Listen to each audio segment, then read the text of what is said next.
Today I'm going to tell you a strange, dark, and mysterious medical mystery, and it actually happened really recently, and it's totally insane.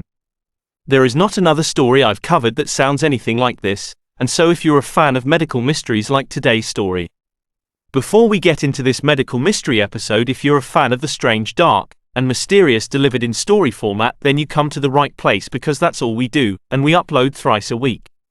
So if that's interest to you, please sneak into the like button's house and reverse all their doorknobs so they turn the wrong way. Also, please subscribe to our channel and turn on all notifications so you don't miss any of our thrice weekly uploads. Okay, let's get into today's medical mystery. On the evening of June 7, 2023, a 36-year-old man named Umar Abdullah walked into his bedroom in Tampa Bay, Florida, and right away he opened up all the windows. Now keep in mind, Tampa Bay, Florida, really hot. And so by doing this he was letting in all this really hot air, but Umar did not care. He just wanted whatever was inside of his apartment out. Umar, along with his wife Samira and their 10-month-old daughter, had just gotten back to their apartment after a trip to Ohio. And the second they walked inside they had smelled this weird smell.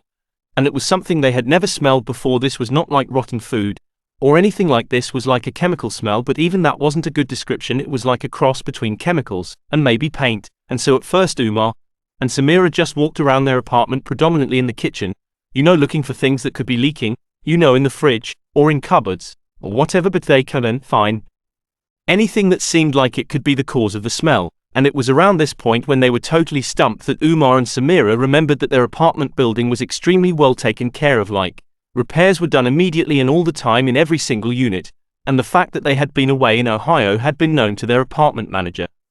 So they thought, maybe while they were gone somebody had come in here and maybe touched up some paint or made some repairs or something, even though it seemed a bit weird that they hadn't been informed beforehand that painting or repairs were going to take place in their apartment. But ultimately that's what they chalked it up to, and so it was at this point that Umar and Samira walked all around the apartment, opening up all the windows, and Samira also lit candle as well, and pretty soon that weird smell disappeared, and both the parents just kind of forgot about it. So Umar grabbed all their luggage from their trip and began unpacking it into the drawers and putting toiletries away, and at the same time Samira put their baby in a high chair in the kitchen, and then Samira began preparing dinner. And a few minutes later, as Umar was still putting things away, he heard Samira calling from the kitchen to, "Hey, come out here for a second."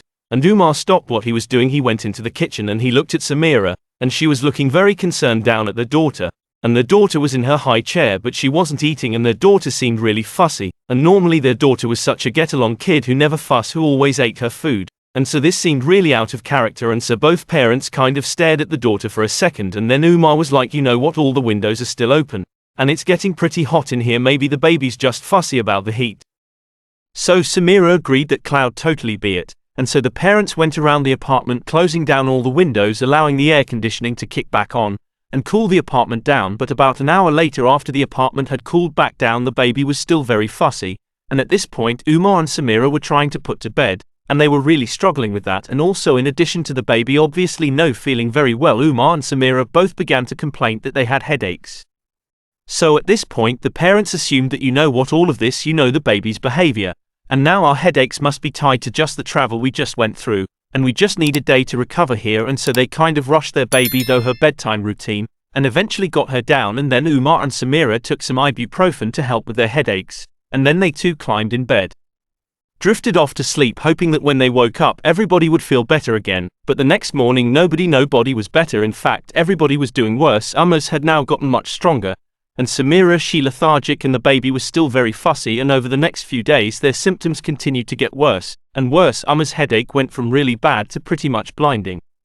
Like he couldn't do anything else but think about this headache, and Samira basically had to lay down all day. It was like no matter how much she slept, she had zero energy, and the poor baby just continued to cry and fuss all this time and even began to vomit. And so it seemed pretty obvious by this point, after a few days, that the three of them must have caught some sort of bug while we're traveling, that this was not just jet lag, that they actually had some sort of illness. But the parents were convinced that they could just kind of rough it out, and eventually after a couple of days they would get better. But a few moments later, on the morning of June 14th, so this is now a week after coming back home from their trip, not only were all their symptoms still really bad, but on this particular morning things took a dark turn that morning.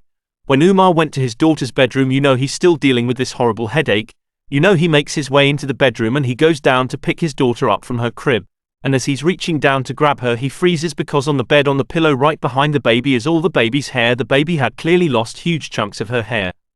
So Umar at this point forgot about his headache and yelled for Samira.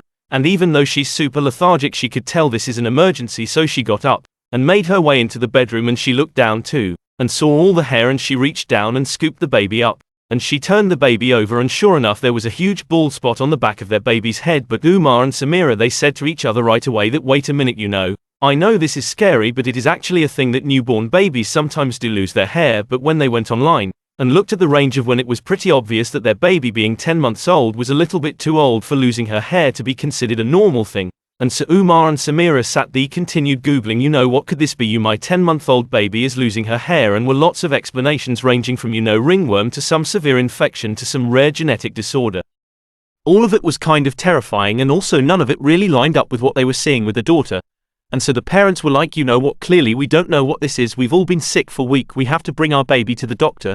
And so as Samira got on the phone and called the baby's doctor, Umar hopped in the shower to go to the doctor.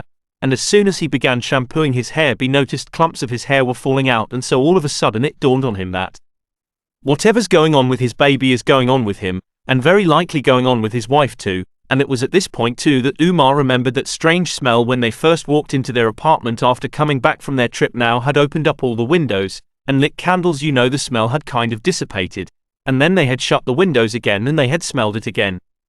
So Umar began thinking, wait a minute, maybe we've just got nose blind to the smell, and maybe there's some sort of contamination in the air, maybe there's a gas leak or something worse than that.